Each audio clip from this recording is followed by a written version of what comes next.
After watching Dragon Ball Super Episode 66, the Dragon Ball fandom is completely torn on the ideals and retcons that Dragon Ball Super had presented in the forms of changing the Potara rules, in the forms of having the ending be Trunks being the victor of the story. And so we're going to be touching up a little bit of the pros and cons of Episode 66. Now, some of the pros of the episode was the fact that finally we get to have a new hero introduced, someone other than Son Goku, someone other than Vegeta, that coming in the form of Future Trunks having to be the hero of his own story.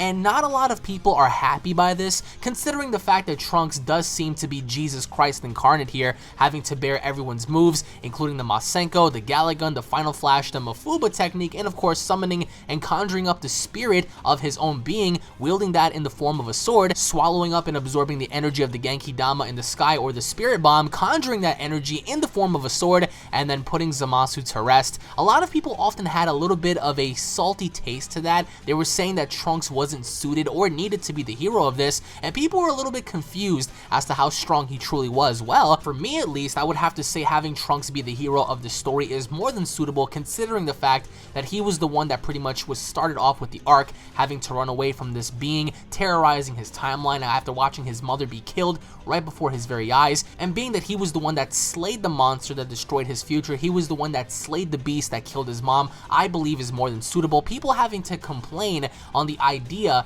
that Trunks being the hero, I think, is a little bit repetitive, considering the fact that he was the one that went back into the past, seeking the help of his father and Goku, alongside many others, that he was the one responsible for traveling back and forth throughout time, that he was the one responsible for altering history by saving Goku from the heart virus. Obviously enough, everything had landed on Trunks. He was bearing the burden, and having him emerge as the hero, I think, was definitely a pro. Now, having to see Vegito again is definitely a pro. It is a fan service to all of us who've wanted to see Vegito for many years now, and of course, a part of that comes many cons, and I will get into that as soon as I get into the pros. And we also get to see how Goku unleashed Kaioken. Keep in mind, he nearly had a broken leg, he had a messed up arm, and Goku still managed to keep up in battle against Merge Zamasu. Now again comes the cons of the show. The cons of the episode. The cons of the episode are the fact that they've retconned the Potara fusion. Now, that isn't really the biggest retcon within Dragon Ball history. There have been plenty of other retcons in the show, in the franchise, in and of itself, but I do think that retconning the fusion opens up more doors for us to see Vegito in the future, so I don't think it's nearly a bad thing. However, I do think that it kind of takes away the poise and the uniqueness of Vegito, considering the fact that now, basically, we don't really have a difference between Gogeta or Vegito anymore. Am I right? It's just basically boiling down to time. And now we touch up on some of the other cons of the episode, one of them being the fact that they were able to defuse relatively quick. Now, of course, Gawasu and the Supreme Kai had said that one of the sole reasons why they were able to defuse so quick is because they burned right through the fusion time. Hence, as they transformed into Super Saiyan Blue, it took away a lot of their fusion time, which allowed them to defuse. Again, since it was never brought up in Dragon Ball Z, I really don't think it was needed to be told during this particular scenario, because just as we see Vegito kicking butt and taking names, as quickly as he came, he quickly just defused. And I felt as if they definitely had rushed this and put everything into one episode. Again, it wasn't really needed for them to rush this into one episode. They could have at least given us Vegito versus Zamasu for one more episode, but instead, they rushed in Kaioken, they rushed in the fusion, and of course, they rushed in the Spirit Bomb being transferred in the form of a sword all in one episode, all throughout the duration of about 26 minutes. And I think that definitely took away. They could have easily marinated this and spread this out throughout the duration of 2 to 3 episodes, but instead they wanted to conclude the story because the upcoming arc will be announced in December. So having Trunks be the hero of the story, I think people shouldn't take for granted, because everything ultimately does fall upon future Trunks. He was the one that was solely responsible for mainly everything aside from Goku as well, pissing off Zamasu in the past, but aside from that, past Zamasu was already over and done with, he was gone. But then you had future Zamasu who still held that grudge in taking the body of Goku in the future, and then we ultimately had Goku Black and Zamasu work together and stuff. That was ultimately great, but one thing that they also managed to not explain to us fully was the idea of what exactly happened to Zamasu and what the ugly form is. Although the ugly form that was shown in Dragon Ball Super Episode 66 was the inner emotions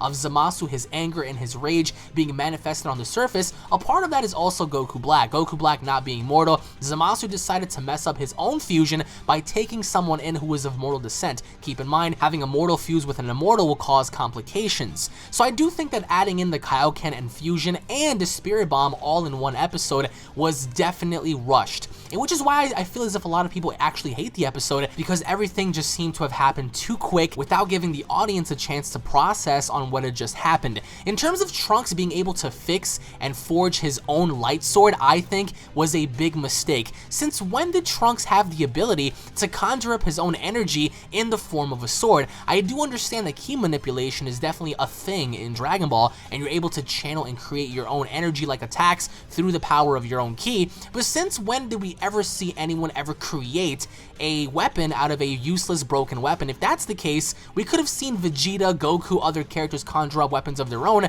via using their ki, right? But they didn't. All of a sudden we see Trunks being able to conjure up his own weapons, even fixing his own sword in the form of somewhat of a spirit sword, and then we see the spirit sword grow once he engulfed himself in the Spirit Bomb, referencing movie number 7, and we saw how the Spirit Bomb went inside of him, and we saw how it created a brand new sword. But answer me this, since when did about 40 to 50 people that are in the surrounding areas create enough energy for Trunks to use within his sword to put down the evil god Zamasu? Think about that for a second. In Dragon Ball Z, Goku had to gather up the energy of millions of people on Earth in order just to chuck the Spirit Bomb at Kid Buu, in which case Kid Buu caught the Spirit Bomb and reflected it back at Goku, causing Goku to lose all his energy, pushing the Spirit Bomb until he got his energy back to fully destroy Kid Buu. So how come just a mere couple of people that were still alive in Dragon Ball Super Episode 66 gave Trunks the power to kill someone off who's basically immortal, who's basically far superior than Kid Buu would ever be, in the form of a sword? Now again, we understand the fact that they're trying to get through with this arc as quickly as possible, but again, they could have marinated everything and allowed the audience to process what had just happened in the form of about 2 to 3 episodes instead of closing the episode off so early. But of course, we already know that in Dragon Ball Super Episode 67, based on the translations by Herms, that Goku does find something interesting in his pocket. As a last resort, it was said that Zamasu isn't really dead, but he begins to spread throughout the sky. So if the Omni King does show up and finally get rid of the remnants of Zamasu, then I guess we're gonna have Zamasu as being the main hero, even though Trunks was able to completely disintegrate Zamasu into what he becomes in the upcoming episode. Still, that just means that everything so far has been rushed. Everything so far in this arc had been well told. You had lots of drama, you had lots of tension building up into finding out who's who and what exactly is going on within the community of Dragon Ball characters. We saw people just investigating for themselves. We saw how Beerus and Whis were pretty much speculating as to who Zamasu was, who Black was. Allegation galore from every single character, all for it to build up and lead to a very rushed episode. Now, don't get me wrong, the animation was crispy as hell. We saw how the animation was on point. It was movie-like animation when we had Zamasu fight Vegito. Even when Zamasu fought Trunks, the animation, I believe, was superb, and nobody can take that away from the episode. Alongside the music as well by Sumitomo, the music was definitely on point with the animation. However, it was poor writing. Now, you can look at this episode in one of many different ways. They did have to retcon, Vegito, because of the fact that, number one, he would be way too OP'd as a character. It's not like we already have other OP'd characters like the Grand Priest and the Omni King and the Omni King's bodyguards and Whis and Vados, but of course they didn't want to have, I guess, complications having to tell the story of Vegito getting defused and all that kind of stuff. Again, I do think that the manga will portray something very different, and which is why I think the manga is a little bit more detailed and provides us with a bit more information that we haven't really seen in the episode. So I do think that the manga will cover this inconsistency in essence, but again, people looking at it from a standpoint where Trunks is the hero, I believe, should not be taken for a grain of salt, because Trunks being the hero, I think, is more than fitting. Having this be like the Cell saga, where Gohan pretty much avenged everyone and destroyed Cell, I think took away from Trunks' story, because Trunks was the one that was going back into the past to warn everybody about the impending dangers in the future, about the androids, and we saw how basically everyone else outshined Trunks as he was simply a background character. In this particular episode, he wasn't a background character. You guys wanted to see a different hero aside from Goku alongside myself, and we got to see that in the form of Trunks. Now, people wanted to see Vegito be the main hero. Vegito, I don't think that would have made too much sense, because then you would have had to conjure up a way for Vegito to get rid of the Immortal. How would Vegito do it? Would he conjure up his own spirit sword? Would he be absorbed by the Genki Dama himself? It wouldn't make too much sense. But in terms of retcons, there have been many other retcons in Dragon Ball that people have complained about over the years. But if you look at it, simply put, a retcon is a revision. So they revised the lore of Vegito, they revised the lore of everything that was showcased within this particular episode. And even looking at future Trunks, even though he is the main hero of the story, they're pushing him to be as this super overpowered character that seems to adapt other people's techniques and moves, i.e. the Masenko, the Galagun, the Mafuba, the Final Flash, and now being able to conjure up his own sword, and just allowing them to push this character out of nowhere, I do believe is a big mistake, because we haven't really gotten any explanation as to what this super form was that he had adapted. After witnessing his father get stabbed and Goku get beat down into the ground, they never really dove into what this super form was. They never really dove into how quickly he was able to learn the Mafuba technique, although Goku was able to also learn it fast as well. We didn't really see Goku use the Mafuba on Zamasu, and the fact that he's able to conjure up his own weapons per se, because the sword that he had was broken, and he was able to recreate the sword twice. The first time he had the yellow spirit sword, and the second time he was able to absorb the powers of the energy in the sky, thus allowing his sword to become much bigger in nature, stabbing Zamasu from the bottom up. Again, never really given us a clear-cut explanation as to how, Trunks, and why. But again, I want to know your thoughts down below on the revisions, on the fusion, on the adaptations of having Kaioken be introduced alongside the Spirit Bomb, because the Spirit Bomb was something shown very briefly until Trunks absorbed it.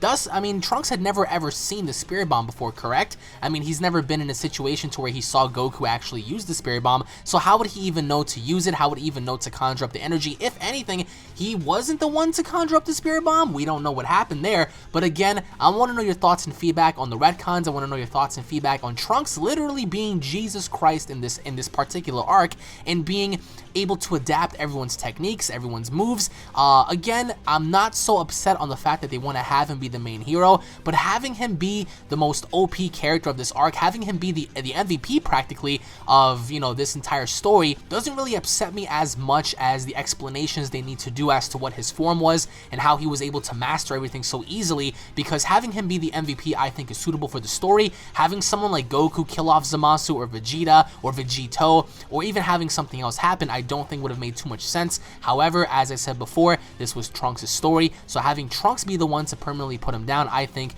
is just more than fitting for me. But again, it was the plot holes of this episode, and of course throughout the entire series of Dragon Ball Super so far, that we've seen many plot holes before that really bother me in essence, but more so now than ever. Episode 66, as good as it was for me, did seem to bother me on the fact that they rushed so many things into one particular episode in a little under than 26 minutes. So I want to know your thoughts down below. What do you guys think of the retcons? Do you guys believe that we'll ever see Vegito again, now that we understand that the fusion could be made to last about an hour? Of course, that's if they don't use Super Saiyan Blue. Comment down below. Thank you all for your support. Thank you all for watching. Make sure to hit that subscribe button on your way out, guys, for tons of more Dragon Ball content to come. I hope you all enjoyed. If you guys love Dragon Ball, make sure to slap a like on this video. Tune in for more, and let the rage comments begin down below, because I know people are going to be complaining on the ideas that Trunks is Jesus Christ and Vegito is pretty much useless now. Thank you guys for watching. I'll be seeing you all later. Peace!